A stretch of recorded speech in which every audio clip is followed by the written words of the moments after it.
Hello and welcome back. In the last video, we'll talk about accepting an offer and start the closing process. In this video, we'll discuss the final step, number 12, in the home selling process, fulfilling the closing obligation.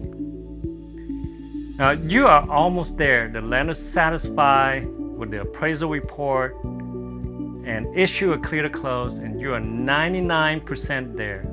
Before you sit on that closing table, there's several more steps that you need to be completed. If you are obligated to complete the repair as a condition of your post-inspection negotiation, it is your responsibility to complete those tasks and provide a proof of repair before closing. The buyer and the agent will conduct a final walkthrough of the property several days before the closing. The purpose of the buyer's walkthrough is to acknowledge that the property is still the same condition, as if when they first saw it, and all the repair requests, if any, has been done properly.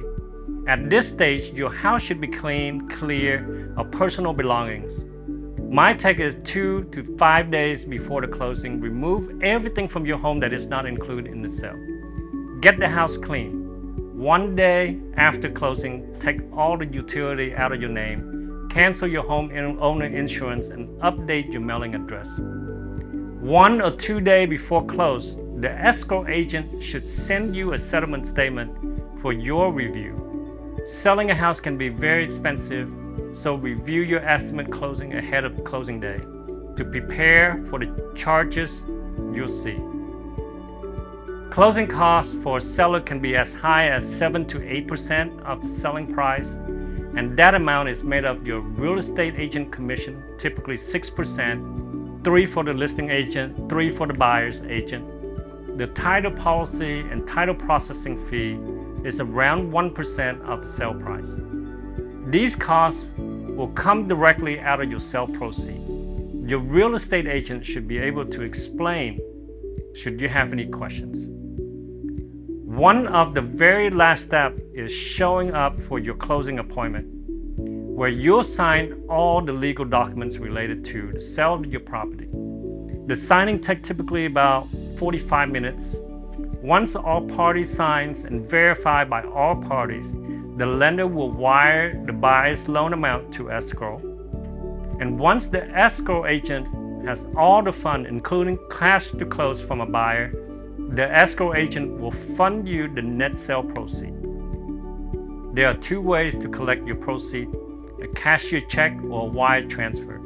If you request a cashier check, you should be able to pick up it later during the afternoon, on the same day of the closing, or at the latest is the next morning. If you request a wire transfer, you should see the fund hit your account no later than the morning after close. Once the money is funded into your bank account, the property officially sold.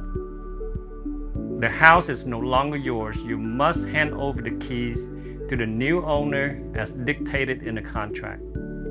If the buyer is taking immediate possessions, you might want to handle the key at the closing appointment, or depending on the term of your agreement, it could be much later. In closing, selling your house involves in many different steps and can be very overwhelming, especially if it is your first time or if you plan to sell it yourself. I think it is best to leave it to the experienced professional agent to manage this process for you. The key to an easier and more profitable home sale will be the real estate agent you decide to sell with. The right person can take the weight off your shoulder and will be selling your home faster and much more money. I hope you enjoyed this video series. If you want to see more video in the future, click like button and subscribe. And don't forget to share with your friends or those who you might think this video might help. My name is Tai Chung, an associate broker with eXp Realty, serving the greater Houston area. I am passionate about real estate, passionate about serving our client. Until next time, be well.